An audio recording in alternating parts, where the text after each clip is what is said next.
What up, y'all? You tuned in to the 52 Scott Podcast, and welcome to this edition of Black Friday. I'm your host, Slash, and with me I got Comedian 96, K Money, and Freddie G. Together, we the Mind of Men. Don't forget to like and subscribe, plus follow us on Twitter, 52 Scott Podcast, on Instagram and Facebook, the 52 Scott Podcast. All right, and welcome back to another edition of Black Friday.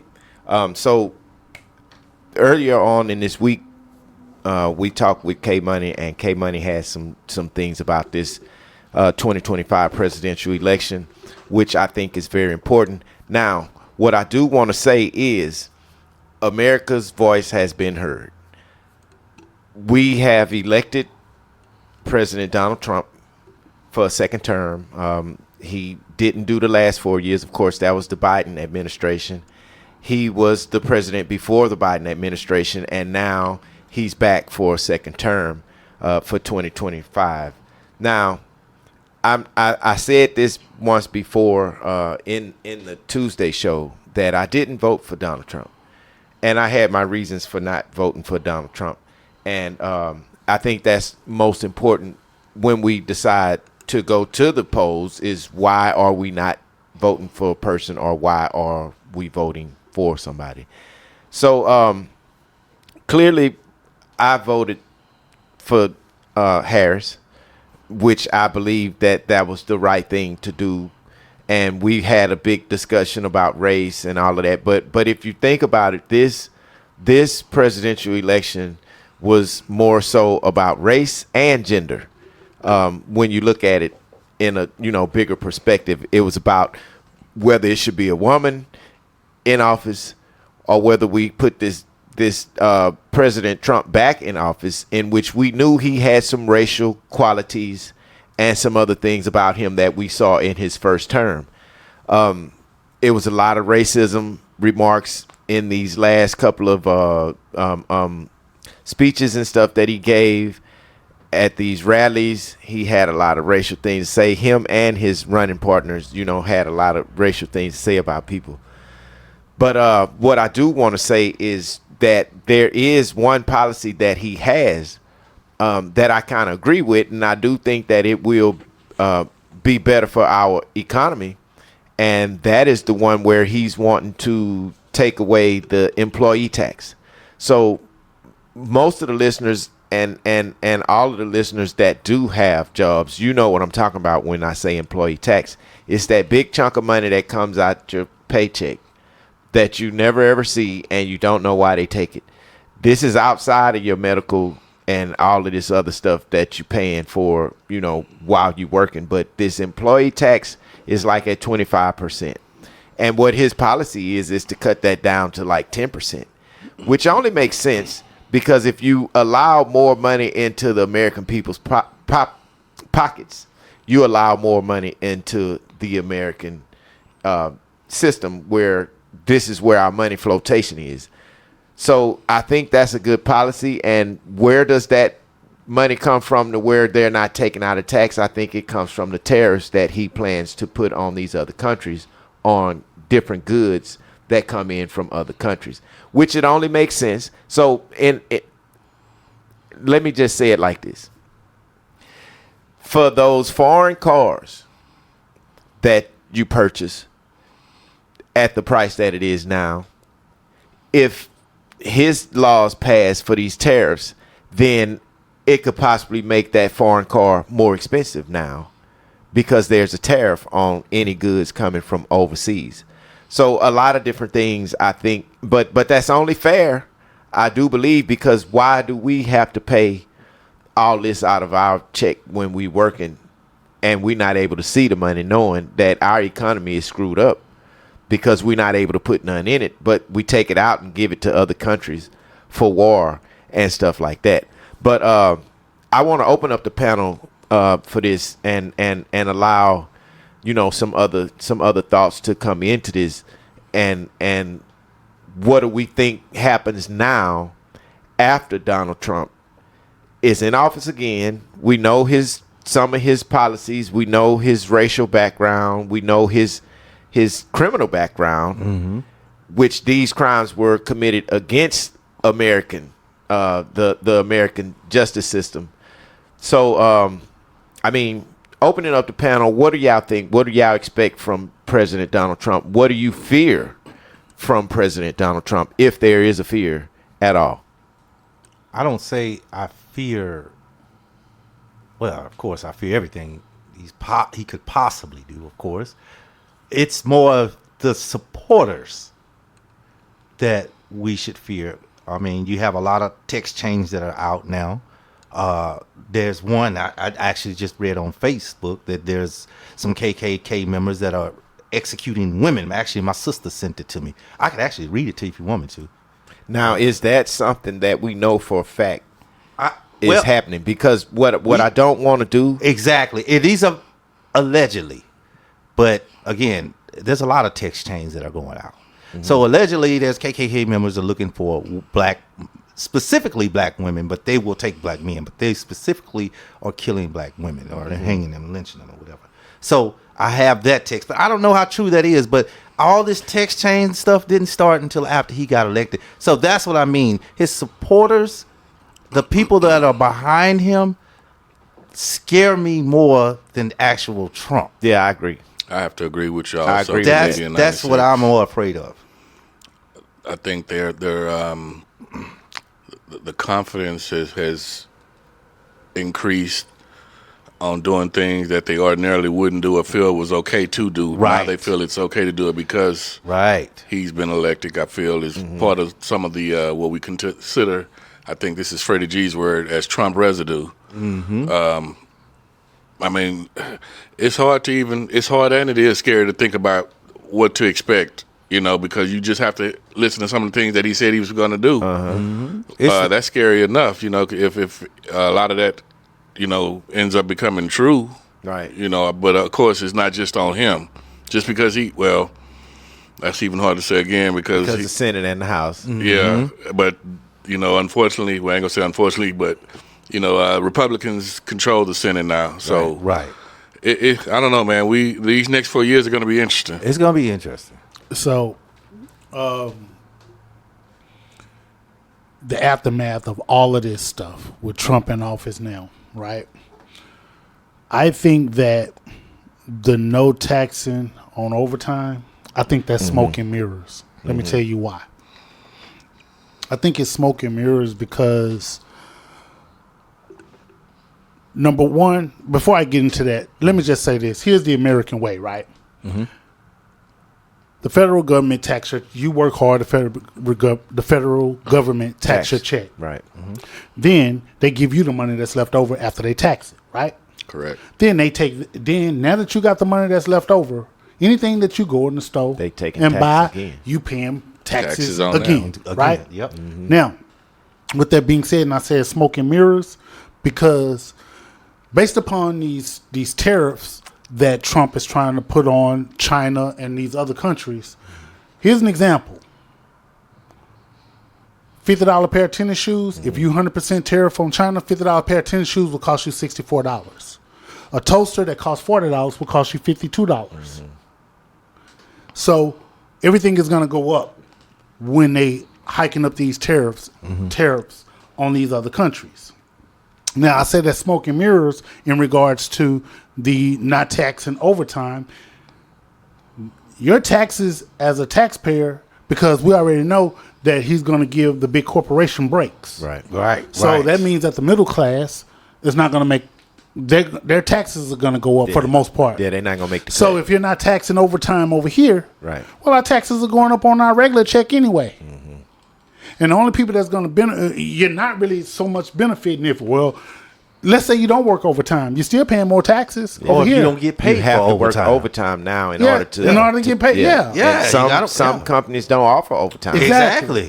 Or they don't pay overtime. They just give you a salary. So even if you are a company that pay overtime, well, you're taxing me regular time over here higher. Mm-hmm. And if you don't tax me over here on overtime, you still messed over me because my taxes are higher over here. Mm-hmm. So it's smoke and mirrors, man. Yeah, the more you make, the more they take. So, you know, a lot of that, too, is this is how politicians work.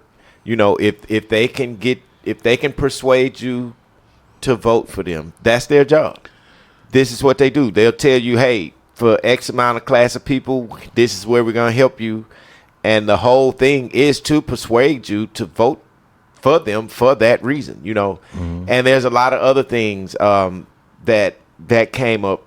Of course, this border situation. Before you jump to that, Slash, I got a question on something Freddie G just mentioned in regards to the tariffs. Now, if that's how it's going to work, then how is that helping inflation? If anything, it sounds like it's going to make it worse. Yeah, that's absolutely right. It is going to make it worse. You ain't lying. But the people who voted for him don't believe that it will make it worse. So you're absolutely 100% right, K Money. It's going to get worse. Yeah, it's really, you know, bad per se, knowing that he's the type of person that he is. I mean, you can't possibly believe everything the man says. He showed himself to be this type of person as far as personality wise. My thing as being a presidential figure, what we look for or what we should expect, what I expect in a presidential leader is respect. He doesn't respect his co-workers. He don't respect the people that's going to be in the office with him while he's working or in these seats in the Senate. Some of these people he really don't care much about. He fired people from his cabinet. You know, I think he's living this life as if he's in this TV show, The Apprentice. That's not what this is. I mean, I think we're going to see a lot of that same behavior in this presidency as well. You know, he's starting off with a cabinet, but he's a year or two later, you go hear some more people getting fired. Of course. You know, and then not to mention, we going into a brand new year, brand new president, which is 2025, and we're already starting off where this man got 30-something felony charges that he still got to face. It's different issues coming up with this. He's not going to face it. It's over. They probably going to drop it, but does that leave him in the clear? Yeah, he's going to be in the clear. Okay, so what about this Stormy Daniels situation? All that shit is on. So they threw all of this out. So we are in trouble. Yeah. That shows us, I mean, that just shows us what this country is doing for us. And where is it going? Yeah. What is it doing for us? Nothing. So here's what I want to see. Now, before I tell y'all what I want to see, I want to ask y'all, do y'all remember seeing? Remember who? Seeing this.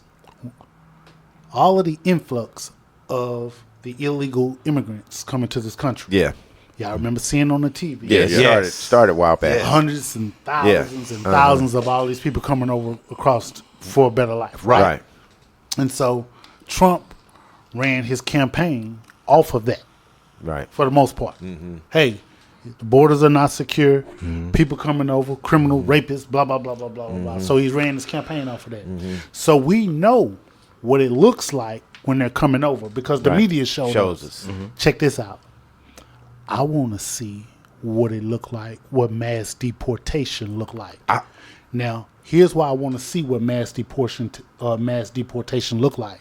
I know what it looks like when the Republican states like Texas bust those migrants up north to Democratic states. Right. I know what that looks like. They put them all on buses and send them up north to have the people in the Democratic states to deal with it. I know that those are taxpayers' dollars that's costing to go up north. Now, mass deportation. Donald Trump, you promised to get rid of mass send them back. Yeah. Deportation. It's a lot of them. It's a lot. Now, when you start to deport, let me show you something. Mass, keyword mass. You know that there's some grandmas and grandpas that's here, been here for about 30, 40 years illegally. Now, this is all they know. You also got kids who were brought here by their parents, and now those kids are 30 and 40 years old, and they're here. And they got kids. Their kids are born here, which makes them legal, but they are illegal. So when mass deportation hit, they got to go. These kids are from here. You can't send the kids. You can't send. I know you can't. Yeah. So what is that? What do you do? What is that going to look like? Yeah, now here's another thing. Yeah. DACA. Yeah. What's that going to look like? Who?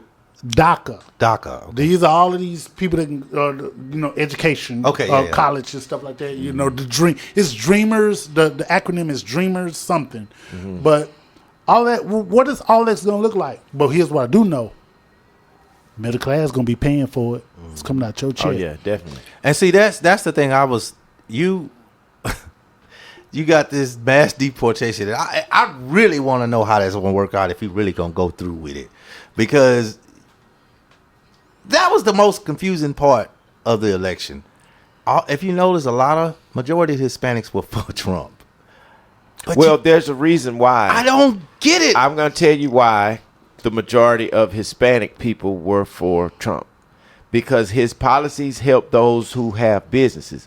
Most of those Hispanic people have businesses. But he's quick to deport you, and you voted for him. But you think about it, every time you see somebody out here cutting grass, they got all of that now. Yeah, but here's the thing. Is that business legitimate on paper? On paper, and, right. And what we don't know. Yeah. Now, and if it is, what we do know is some of those people working for you ain't. Exactly. That is right there. Here's my thought, just food for thought. Mass deportation, right? Carry your ass to every Home Depot in the United States. You're going to get some people there. Easy every day. Yeah. Every day, all day. You don't even have to go look for them. They right there. They're right there, just surrounded. And see, here's the thing. When you talk about deportation, my thing is just leave it alone. And I'm going to tell you why. Right. Because they've been here for years. Exactly. They've been coming here for years. And you ain't stopped it then. You ain't stopped it then. So leave it alone now. Leave it where it is. You know what? Here's the thing. Now, Kamala Harris did mention this. She did mention that, and I'm paraphrasing, there's no doubt that the system is broken. Now, she did say that. Now, here's my thought on that. I agree that the system is broken. Here's the system now.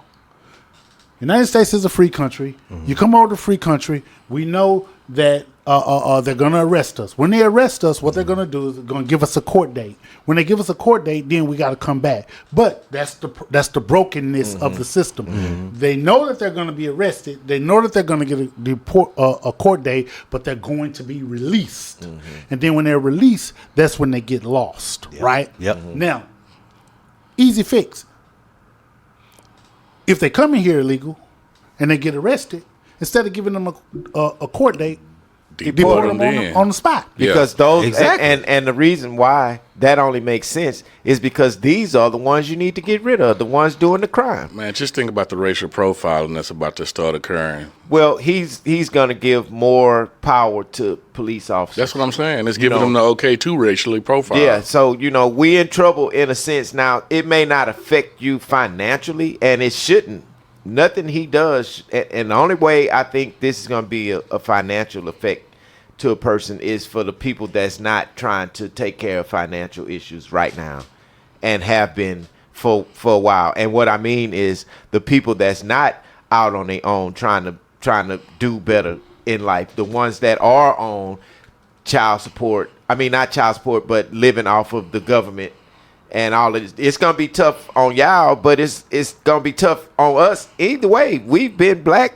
It's been tough on us forever. So you can't let these policies that he's saying he's going to do change your mind frame of what you want to do in your life, because he's not going to affect you. It's not going to affect you financially if you get up and go do what you normally do every day. I got a question.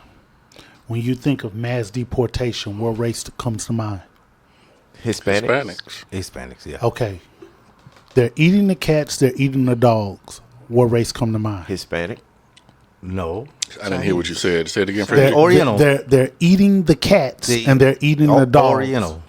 I'm still thinking Hispanic. Asian. Okay, let me tell you who he was talking about. Haitians. He was talking about Haitians. Yeah, I know. Oh. Haitians. And some people lie. We know better, but in some people lie, meaning in certain Caucasians lie, black is black. Right. So, K-Money, when you say there's going to be a lot of racial profiling, well, it could easily be that a regular black folk, in addition to normal racial criminal profiling, could be subject to profiling as illegal because they feel that some Haitians may be here illegal. Now, I know that, well, I don't think I look like a Haitian, but in their eye, because my skin is dark, could I appear to be Haitian, or could I be profiled as Haitian, or any other illegal immigrants? See, we're programmed unconsciously to think that illegal immigrants are Hispanic. Yep, you're right. That's not the case. You're right. And Well, at one while we were illegal immigrants. yeah, and you know what? It's so crazy you said that, Freddie G. You just hit the nail on the you hit the nail on the head, because the first time Trump was in office, it was an African church that I went to, and that's all they would talk about. And I thought about saying, you know what? I always thought deportation with Hispanics, and I didn't think about people from Africa that were from here, from Lagos, that were in church and they were illegal as well. I didn't think about that, so that was a good point, Freddie G. Yeah, so this MAGA deal, is MAGA, actually what it seems to be. But it was shocking for me to see that he had won by a landslide in a lot of these different counties. Still trying to adjust, bro. I hate to be the bearer of bad news, but I had told you he was going to win by a landslide. And I knew it. I had a feeling that he would, but my hopes were higher in expectation for Harris, the Harris campaign, and that she didn't pull it off. I think there were several things that she could have done to what I think was wrong.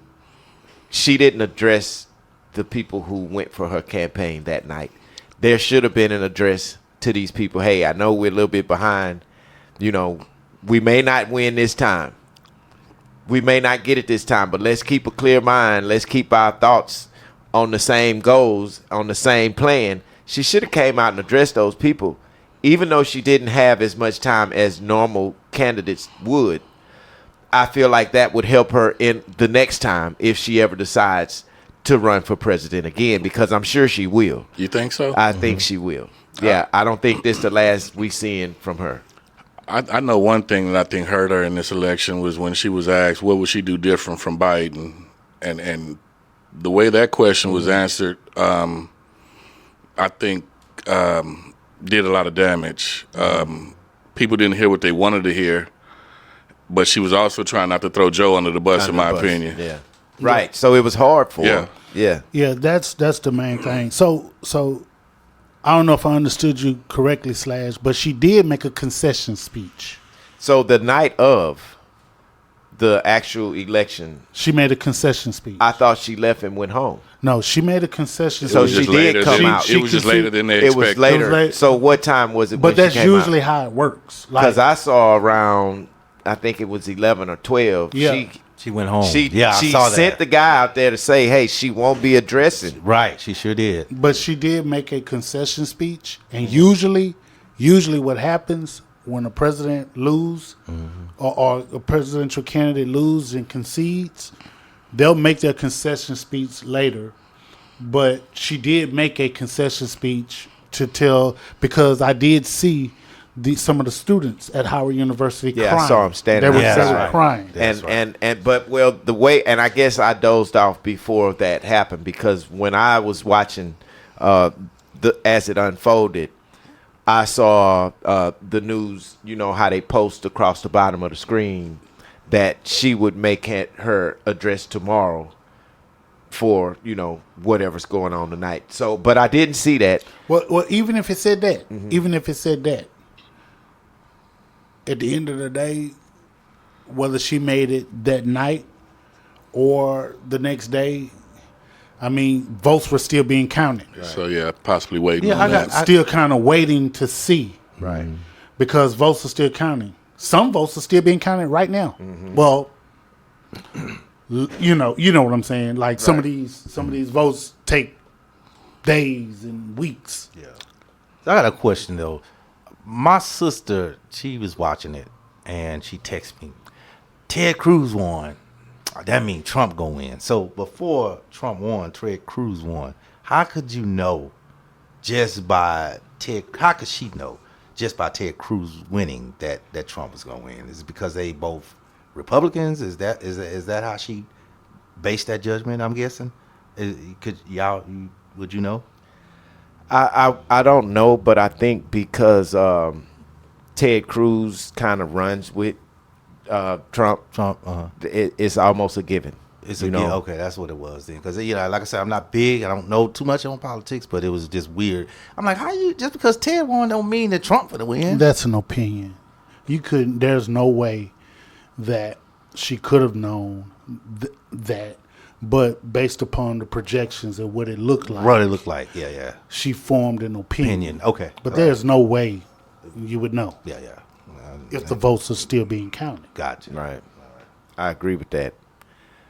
So anyway, that brings me to my black fact that you cannot take back. Ella Baker. Ella Baker was an organizer with the NAACP since 1938. She's first as an assistant field secretary and later a director of branches. Now, activist Ella Baker was among those who founded the Southern Christian Leadership Conference in 1957.